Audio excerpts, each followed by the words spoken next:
안녕하세요, 무리십니다. 이번에는 신달자 작가님의 에세이 엄마와 딸을 가지고 왔습니다. 이것은 2012년도에 출간된 책이에요. 제가 10년 전에 사서 읽어보고 지금 펴니다. 그럼 내용을 잠깐 살펴보고 본문으로 들어가 보도록 하겠습니다. 작가 신달자님은 딸이라는 이름으로 70년, 엄마라는 이름으로 45년을 살아왔다고 합니다. 그 기나긴 시간의 터널을 빠져나와 걸어온 길을 되돌아보며 엄마와 딸의 이야기를 썼다고 합니다. 엄마라는 존재를 빼놓고 여자의 삶을 이야기하기란 불가능하다고 하였고요. 엄마로부터 시작된 그들의 삶은 대부분 엄마라는 이름으로 끝이 난다고 했어요. 그리하여 엄마와 딸은 한 여자가 갖는 두 개의 이름이라고, 후회의 눈물로 번지고 때로는 원망으로 얼룩지은 기억들을 가감없이 들려주며 딸과 엄마, 그 어렵고 아픈 관계에 대한 공감을 이끌어내는 내용입니다. 이 책에 쓴 여지가 바로 사랑하면 아픈 거라고, 원래 사랑하는 사이는 아픈 거라고. 그러면 본문에 수록되어 있는 첫 번째 엄마에게 보내는 편지, 두 번째 엄마와 딸, 가장 멀고도 가까운, 세 번째 딸의 이름으로 70년, 네 번째 엄마의 이름으로 45년, 이렇게 네 편을 들려드리도록 하겠습니다. 그 첫 번째 하늘나라에 계시는 작가님 어머님에게 보내는 편지부터 들려드리도록 하겠습니다. 엄마에게 보내는 편지. 엄마, 잘 있어요? 그곳이 어딘지 정확히는 몰라도 아주 좋은 곳, 영원한 생명이 있는 곳이라고 생각해요. 만약 그런 곳이 아니라면 제가 하느님께 따질 거예요. 엄마를 그런 곳에 안 보내면 하느님이 아니라고 말이에요. 엄마는 그럴 자격이 있으니까.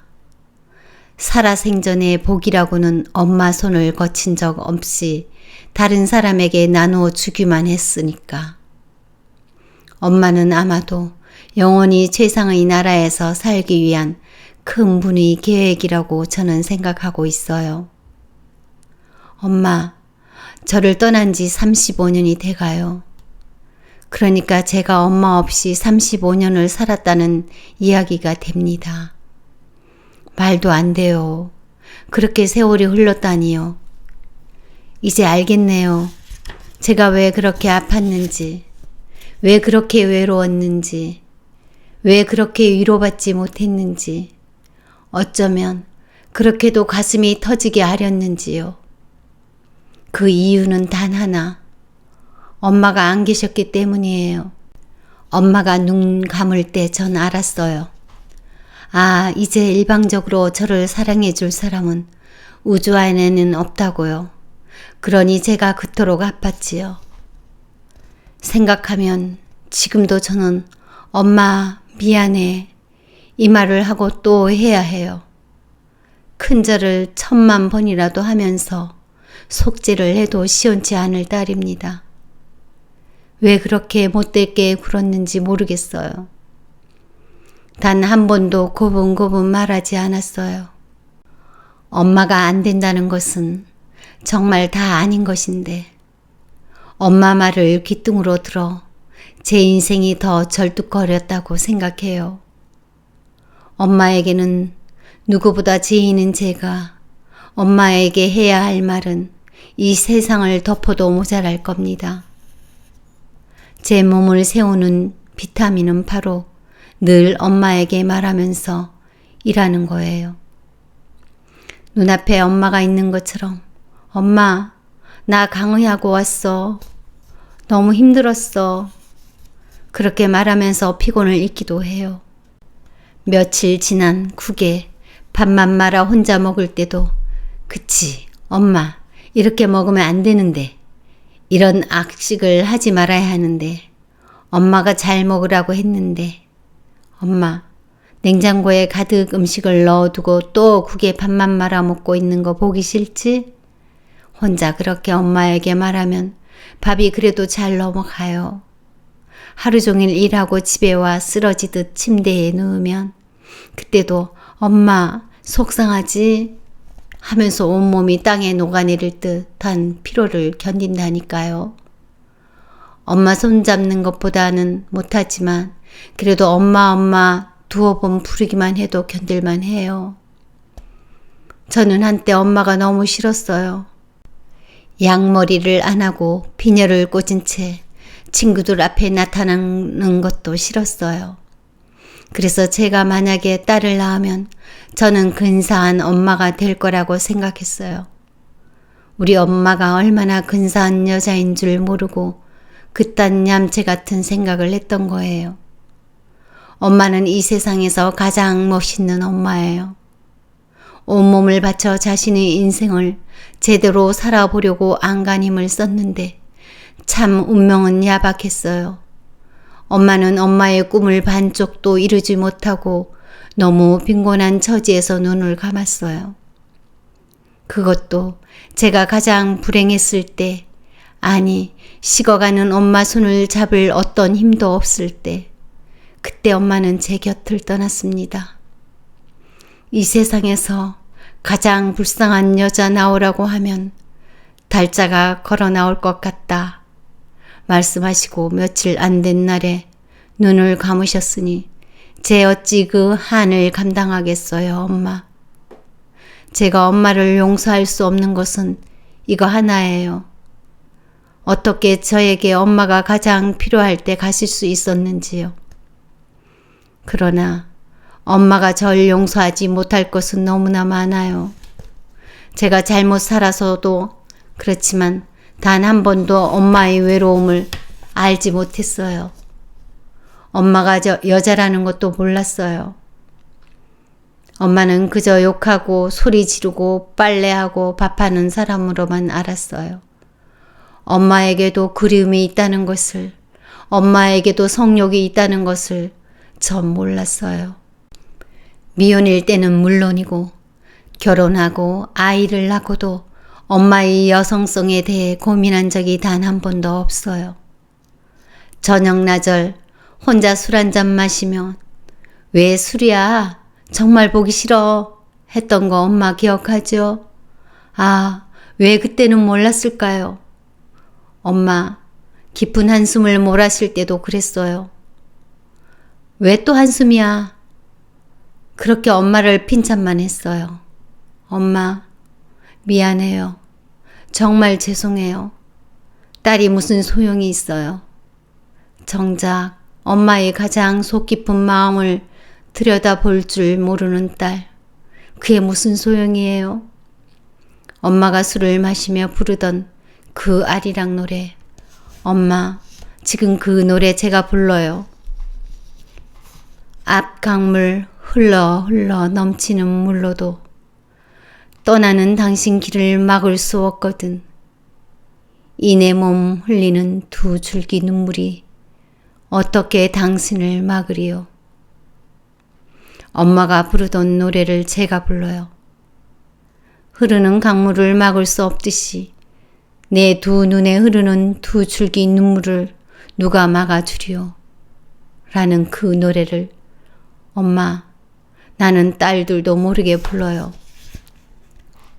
엄마, 세월이 많이 흘렀어요.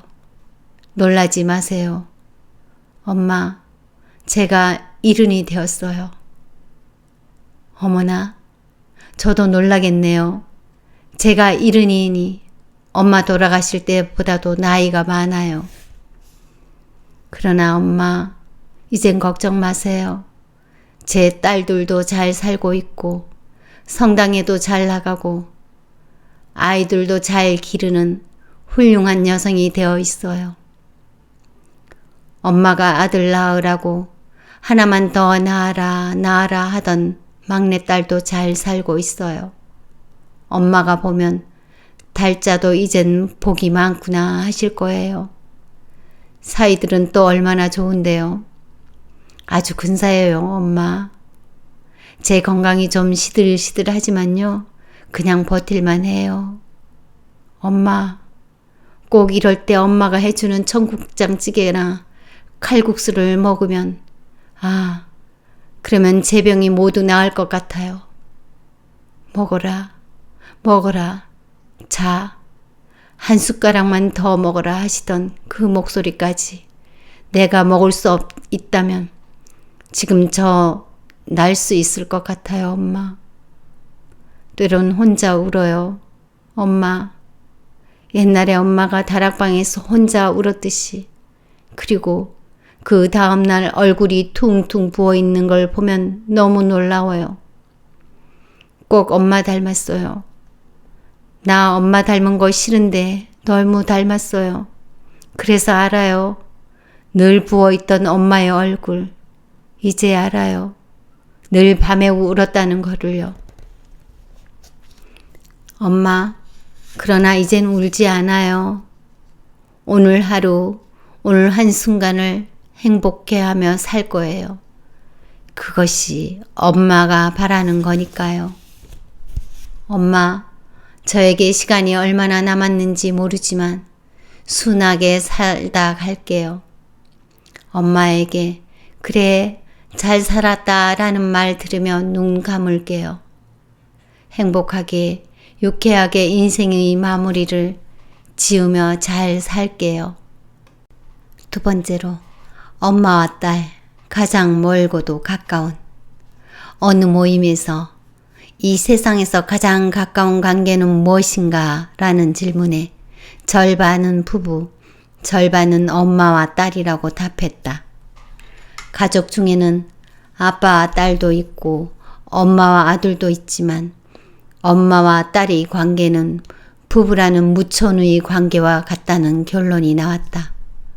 가깝다는 이유로 그런 결론을 내렸는지 모른다. 그러나 부부의 관계와 엄마와 딸의 관계는 너무나 크게 다르다. 부부 사이는 너무 밀착되어 있어 더러 한 몸이라고 할 만큼 머리카락 한 올의 간격도 없어 보이지만 부부 사이에는 물질적, 감정적 계산이 있을 수 있지만 엄마와 딸 사이에는 물질적, 감정적 계산이 없다. 부부 사이에는 이별이 늘 내재되어 있지만 엄마와 딸 사이에는 영원히 이별이 없다. 죽음도 그 이별을 허용하지 않는다. 자식은 가슴에 묻는다고 하지 않는가. 부부 사이에는 치열한 운명론이라는 것이 없다. 물론 혈육도 없다. 부부 사이는 정신적, 육체적 통증을 유발하는 관계다. 그러나 엄마와 딸 사이는 정신적, 육체적 통증에다 영혼의 통증까지 갖춘 관계라고 말할 수 있다. 부부간의 통증은 때론 한편에서 지겹고 뻔한 일이 될 수 있지만 그래서 부부 만성 통증 환자들이 고통이 심화해 가는 이유지만 엄마와 딸 사이의 통증은 지겹고 뻔한 일이 아니라 나 자신의 심장에 총알이 박히는 통증을 앓게 되는 고문이면서 고문이 아닌 통증을 감수하는 것이다. 그러므로 이 세상에서 가장 질기고 가장 치열하고 가장 완전한 사랑은 엄마와 딸의 관계라고 말할 수 있다.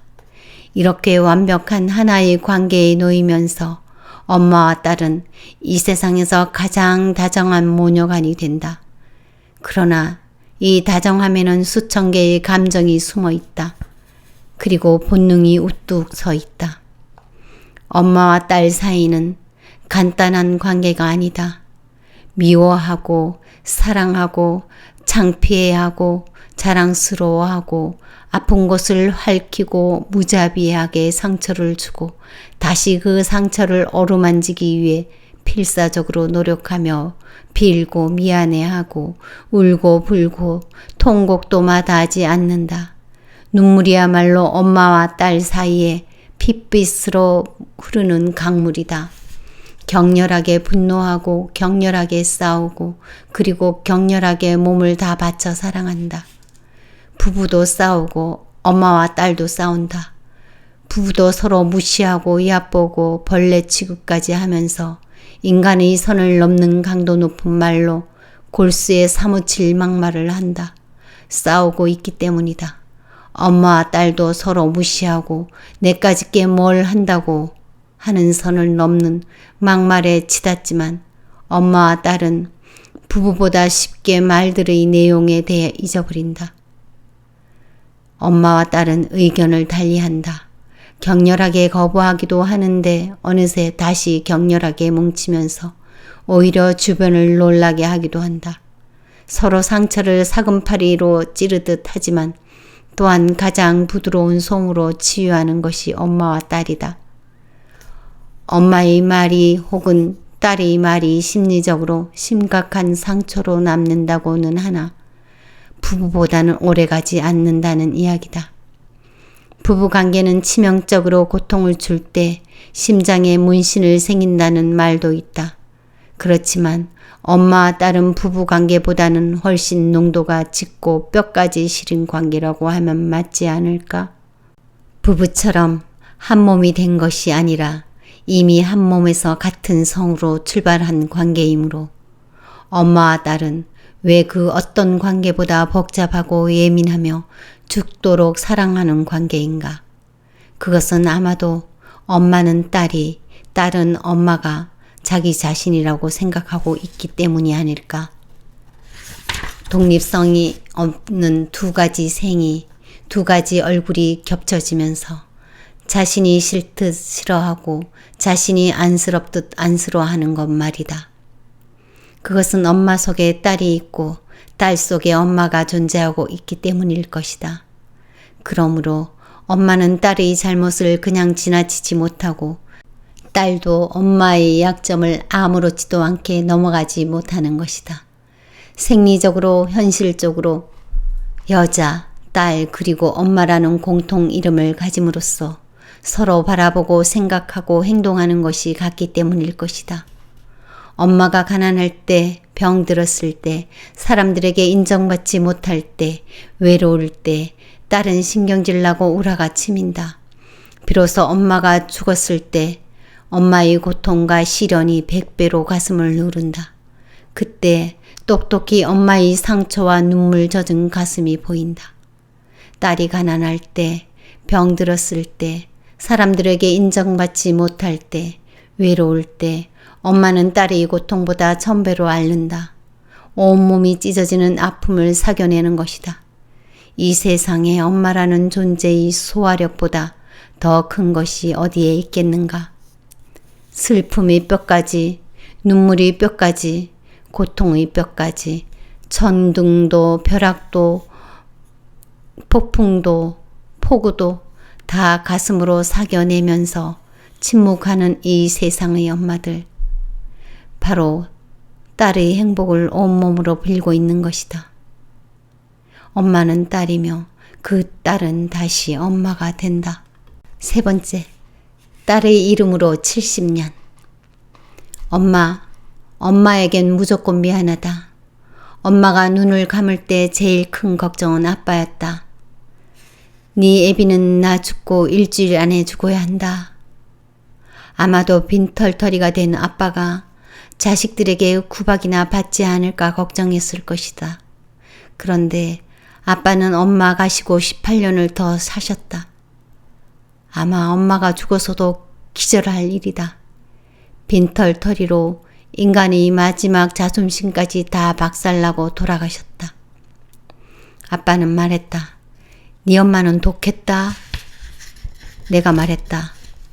엄마가 15살에 결혼할 때도 독했느냐고. 아니다. 그때는 보드라웠다. 아빠, 여자는 사랑을 못 받으면 독해져요. 아빠는 고개를 숙이고 아무 말도 못했다. 엄마가 독해지지 않았더라면 그 많은 꾸준 생활을 어떻게 버텼겠는가. 그런데 그 며칠 후 아빠가 위독해졌고 서울로 돌아오는 구급차 안에서 아빠가 내게 말했다. 네 애미한테는 미안했다. 개미만한 목소리로 그렇게 말했다. 그것이 아빠의 마지막 말이다. 엄마, 들려요? 이 말만은 들어야 하는데 말이에요. 그 말을 직접 엄마에게 했더라면 엄마도 행복한 순간을 가슴에 품고 죽을 수 있었을 텐데 말이에요. 그러나 엄마, 너무 섭섭해하지는 마세요. 아빠도 다 마음으로는 엄마에게도 우리에게도 미안해서, 너무나 미안해서 말을 못했을 거예요. 우리 아빠는 어마어마하게 멋있는 남자였다. 대한민국 남자들 다 내성적이고 헛소리나 하지 진심을 말하지는 않는다. 아니, 진심을 말하지 못한다. 어쩌면 그 말하지 못하는 그 내력의 힘이 한국의 힘으로 거듭나는지도 모른다. 엄마는 아빠에게 서운한 것이 하늘에 닿겠지만 사실 나에게는 좋은 아빠였다. 생물학적 아빠를 넘어서 사랑으로 키워주셨고 나의 미래에 대해 누구보다 앞장서 나를 이끌었던 사람이다. 아빠는 내가 시인이 되었을 때 너무나 감동하여 딸이 왕비가 되면 애비가 큰절을 한다던데 내가 지금 꼭 그 기분이다 라고 말했다. 엄마는 자녀 교육에도 누구보다 공이 큰 사람이었다. 그 결실을 보지 못하고 눈 감은 것이 정말 안타깝지만 교육에 대한 엄마의 그 열정에 대해 지금 너무나 감사하게 생각한다. 1955년 전쟁이 끝나고 얼마 되지 않았을 때 둘째 언니까지 결혼을 한 상태였고 셋째 언니부터 도시 명문 고등학교로 학교를 보냈다. 그것은 그 시절 누구도 못하는 일이었다. 엄마 자신이 교육을 받지 못해서 그 무지함으로 인생이 막막했다고 생각했을 것이다. 행복하지 못한 것도 사랑받지 못한 것도 다 무지해서라고 생각했을 것이다. 언니들은 마산으로, 나는 부산으로, 동생들은 서울로, 딸들을 모두 고등학교 때부터 다 도시로 보내 공부를 시킨 것은 정말 대단한 교육열이었다. 엄마는 아무 결과도 재미도 못 봤지만 그래도 엄마의 씨앗 심기가 없었다면 지금 우리가 어떻게 사랑국실하며 살겠는가. 그것은 딸들에 대한 사랑이었지만 엄마는 대한민국의 교육 발전에 이바지한 사람이었다. 나는 정말 부산으로 가기 싫어서 고향 학교에 들어갔다. 그땐 내가 엄마를 이겼다고 생각했는데 엄마가 강제로 고향 학교를 퇴학시키고 부산으로 전학시킨 것은 지금 생각하면 너무 감사한 일이다. 바로 그 부산 학교에서 시가 당선되었고 대학은 저절로 문학 쪽을 택했으니 모든 것을 엄마가 다 만들어준 것이다. 아쉬운 것은 내가 너무 일찍 결혼하면서 엄마에게 죄를 지은 것이다. 엄마는 나더러 공부해서 박사가 되어 엄마의 한을 풀어달라는 것이었는데 그냥 결혼해 버렸던 것이다. 엄마의 절망을 비유할 대상은 이 세상에 없을 것이다. 엄마의 그 씨앗 심기가 결국 나를 공부하게 만든 것이다. 40에 석사학위를 50에 박사학위를 다 받을 수 있었던 것은 엄마가 준 강인한 저력 때문이었을 것이다. 다만 내가 박사학위 모자를 쓴 것을 엄마가 못 보았다는 점이 아쉽지만 뭐 어떤가 엄마는 다 보았을 것이다. 그것은 엄마가 만든 학위였고 엄마가 만들어준 교수직이었고 내 베스트셀러도 다 엄마가 만들었다고 나는 생각한다. 내가 이 세상에 뚝 떨어지면서 가장 먼저 가지게 된 것이 엄마였다. 엄마는 선택해서 가시는 것이 아니다. 그래서 인연이라고 하면 팔자라고 하기도 한다. 내가 선택할 수 있었다라면 결코 내 엄마의 딸이 되지 않았을 것이라고 중학생 때 일기장에 쓰곤 했다. 누구도 엄마가 있다고 해서 행운이라고 생각하지는 않는다. 태어나면서 당연히 있는 것이 부모이기 때문이다. 내 엄마는 날 원하지 않았다. 어머니가 생을 걸고 절박하게 기다렸던 것은 아들이었으나 나는 엄마의 절망을 불리는 딸로 태어났다. 7번째로 태어났지만 위로 딸 둘이 죽었으므로 나는 5째 딸이었다. 나를 낳고 엄마는 날 쳐다보지도 않았다. 미역국도 먹지 않고 어린 핏덩이를 데리고 죽어야겠다고 작심한 비극의 딸이었던 것이다. 장손의 며느리로 민망하기 그지없었던 다섯째 딸이 탁 죽어 주기를 고대했다고 엄마는 말했다. 그래서 사실 그 핏덩이를 아무도 모르게 박 엎기도 두어 번 했으나 눈물을 쏟으며 다시 일으켜 세웠다는 이야기도 너무 많이 들었다. 나는 그렇게 절망의 딸로 태어났으나 엄마는 나의 꿈을 대리자로 선택했던 것이다. 그러나 나는 엄마가 싫었다. 중학교에 들어가면서부터 일어난 속수무책의 감정이었다. 나는 좀 과장된 현실에 맞지 않는 사치성이 있었다.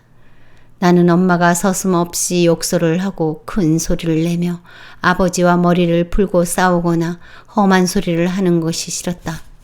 나 죽이고 가! 이 말은 아버지와 싸울 때마다 들었던 말이다. 무지하게 싫었던 말이다. 잘못을 저지른 아버지보다 아버지에게 매달리며 쌍소리를 내는 엄마가 죽도록 싫었다. 사춘기 시절의 이야기다. 어느 날은 온 집안이 들썩거리게 아버지와 싸우는 엄마를 보며 엄마가 죽었으면 하고 생각했던 적도 있었다. 싸움의 내용은 나에게 중요하지 않았다. 왜 내 엄마는 교양도 없고 뭣도 없고 품위도 없는지에만 신경이 쓰였다. 방에서 싸우다가 마루에서 마당으로 아버지와 끌고 끌리며 신물나게 싸우던 시절 나는 늘 엄마가 죽었으면 하고 생각했던 것이다. 그러다가 엄마가 정말 죽는 것을 목격한 적이 있다. 무슨 일이 있었는지는 모른다. 중학교 3학년 때 엄마는 밤에 다락방에서 술에다 수면제를 타 마시고 거의 죽어 있었다. 잠깐 자고 일어났을 때 언니들과 함께 목욕을 하고 내가 속치마만 입은 채 맨발로 병원에 달려간 기억이 있다. 새벽 4시였는데 그 새벽 남의 집 병원 대문을 미친 듯이 흔들어 의사 선생님을 깨우고 결국 엄마도 깨어났던 것이다. 엄마가 깨어난 후 언니들과 나는 엄마를 잡고 얼마나 울었는지 모른다. 나는 그때 엄마는 반드시 살아있어야 한다고 마음을 바꾸었다. 그 후 엄마는 적극적으로 병원에 뛰어간 내 선택에 대해 니는 뭐든 해낼 끼다 라는 말을 자주 하셨다. 내가 성적이 떨어져도 남학생을 만나는 기색이 있어도 니는 될 끼다 라는 믿음을 버리지 않았다. 엄마는 무식했지만 알았는지 모른다. 딸에게 믿음이 가장 큰 보약이라는 것을. 엄마는 나를 여고 2학년 때 부산으로 전학시켰고 나는 도예지에서 공부를 했다. 엄마가 부산 왔을 때 나는 친구들에게 내 엄마가 부끄러웠다. 무엇이 부끄러웠는지 잘 기억나지 않지만 쪽진 머리와 별로 교양 없어 보이는 엄마의 모습이 그저 창피했을 것이다. 내가 창피하나? 엄마는 귀신이다. 그렇게 내 마음을 쏙 빼놓곤 했던 것이다. 그러나 엄마는 단 한 번도 니까짓게 뭘 하겠노? 라는 말을 한 적이 없다. 나에 대한 그 믿음을 나는 이해도 못하는 건방지고 겉멋만 든 딸이었던 것이다. 그렇게 나는 엄마에게 더 큰 시련과 더 큰 좌절만 안겨주었지만 엄마는 나에 대한 기대를 접지 않았다. 나는 엄마를 모른다. 이 세상에 엄마를 아는 딸이 있는가? 없다라고 나는 자신 있게 말한다. 나는 한 번도 엄마를 이해하고 알아준 날이 없었다. 엄마의 우울, 엄마의 외로움, 엄마의 허기를 알지 못했다. 누구보다 자랑하고 뽐내기를 좋아하셨던 엄마는 자식 일로 뻐근하게 가슴을 펴지 못하고 돌아가셨던 것이다. 엄마는 내가 가장 불행한 시기에 돌아가셨는데 그 순간을 생각하면 지금도 가슴이 무너진다. 엄마가 돌아가신 지 30년이 훨씬 넘었다. 그러나 나는 늘 엄마와 함께 옛날 이야기를 하고 아버지 이야기를 하고 언니들 이야기를 하고 어머니의 생명 같은 아들인 내 남동생 이야기를 하고 내가 강의하고 박수를 받는 순간의 감동을 이야기하고 내가 상 받은 이야기를 한다. 나는 내가 눈 감는 순간에 엄마도 눈 감는다고 생각한다. 내가 엄마를 가진 지 70년, 엄마 이름 하나로 가슴 따뜻했던, 가장 외로울 때 엄마 한번 부르고 힘내어 일어섰던 나의 엄마, 지금도 그 이름으로 나는 아침에 허리를 펴고 일어선다. 네 번째, 엄마의 이름으로 45년. 1969년 5월 11일 나는 첫 딸을 낳았다. 1970년에 다시 딸을, 1975년에 또 딸을 낳아 새 딸을 두었다. 엄마의 이름으로 산 지가 45년이 다 되어간다. 그러나 나는 지금도 초보 엄마다. 나는 엄마라는 이름으로 프로가 있는지 묻고 싶다. 정확하게 아마추어라고 단정해도 좋은 것이 바로 엄마라는 이름이다. 적어도 내겐 가장 잘난 척할 수 없는 이름이다. 왜 그렇게 어려운지 모른다. 낳고 키우고 사랑하면 될 것인데 엄마라는 직분은 까다롭고 알아야 할 것이 너무 많은 것이다. 그 중에 가장 필요한 덕목은 인내이고 믿음이고 무조건의 사랑이다. 그런데 이 무조건이 잘 안 되는 일이고 그래서 관계망이 우그러지거나 찢어지는 아픔을 감당해야 했다. 나는 여자로서는 조금 똑똑한 척도 하지만 엄마로서는 무지하고 여자로서는 제법 잘난 척도 하지만 엄마로서는 쥐구멍으로 숨고 싶은 심정일 때가 많다. 왜 그럴까? 왜 이렇게 엄마는 어려울까? 나는 지금도 딸이 엄마하고 부르면 내가 뭘 잘못했나 가슴이 쿵 하고 무너진다. 뭘 잘못하고 살아서가 아니다. 내가 스스로 늘 잘못하고 있다고 느끼는 숨은 감정이 그때마다 깜짝 놀라며 살아나기 때문이다. 엄마는 늘 뭐든 잘하고 싶고 멋있고 영리하고 너그럽고 딸이 원하는 일은 무엇이건 척척 해결하고 싶은 자신이 마음에 미치지 못하므로 모자라는 감정 내지는 죄의식으로 발전하는 감정들이다. 그래서 딸이 우울하거나 말이 없을 때 아니면 약간 무거운 소리를 내면서 엄마 하고 부를 때면 나도 모르게 가슴이 울렁거린다. 왜 엄마에게는 이런 죄인의 감정이 숨어 있는 것일까? 적어도 엄마들은 그렇다.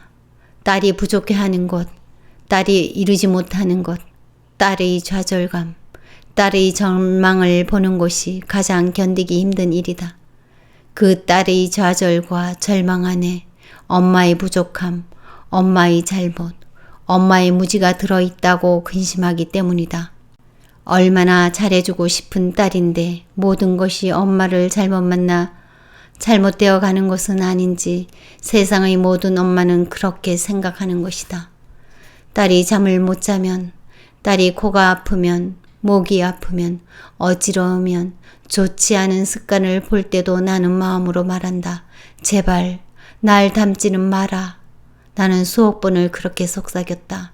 나를 닮게 될까봐 그 지극한 염려는 어느 날이고 멈추지 않았다. 다행히 내 딸들은 날 닮지 않았다. 나보다 감정이 연약해 보이지도 않으며 분별력이 있어 무엇보다 바르고 옳은 것이 무엇인지 아는 딸들이다. 그러나 그 자리에서 딱 말해야 할 것을 꿀꺽하며 안으로만 부글거리는 것은 조금씩 다 날 닮은 것 같다. 그것은 절대로 닮으면 안 되는 것 중 하나다.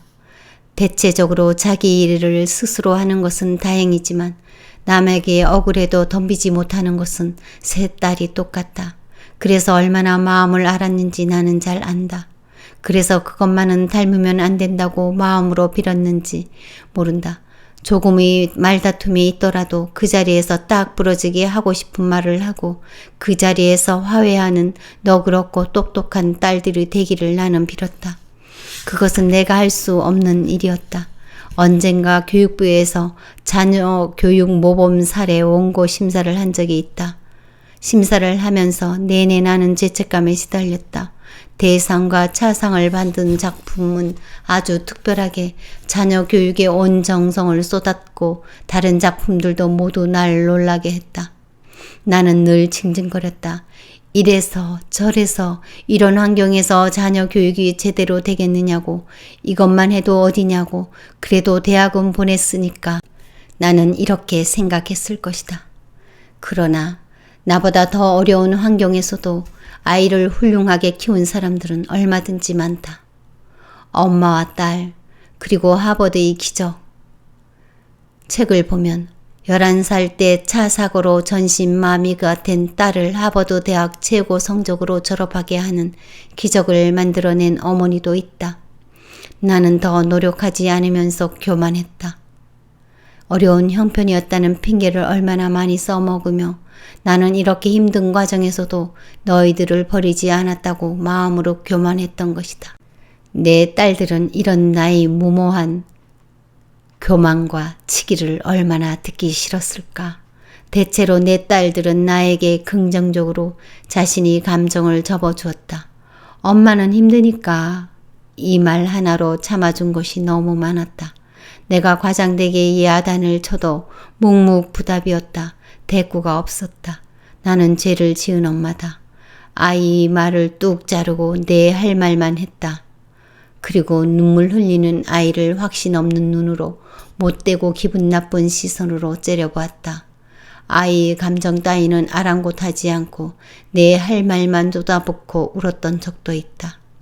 딸들에게 칭찬도 제대로 못해주었다. 좋은 아이들이었다. 적어도 내게는 과분한 아이들이었는데 장점들을 돋보이게 칭찬해서 자신감을 가지도록 하는데 나는 인색했다. 이론으로만 똑똑하고 실제로는 멍텅구리였던 것이다. 고맙습니다. 이렇게 4편을 읽었어요. 가장 사랑하는 사람에게 제일 서운하게 하고 상처를 주는 그런 엄마와 딸 관계. 여러분은 어떤가요? 많이 너무너무 공감되는 부분이 많아서 가슴이 울컥했습니다. 다음번에 다시 이어서 들려드리도록 하고 오늘은 여기까지 하겠습니다. 고맙습니다.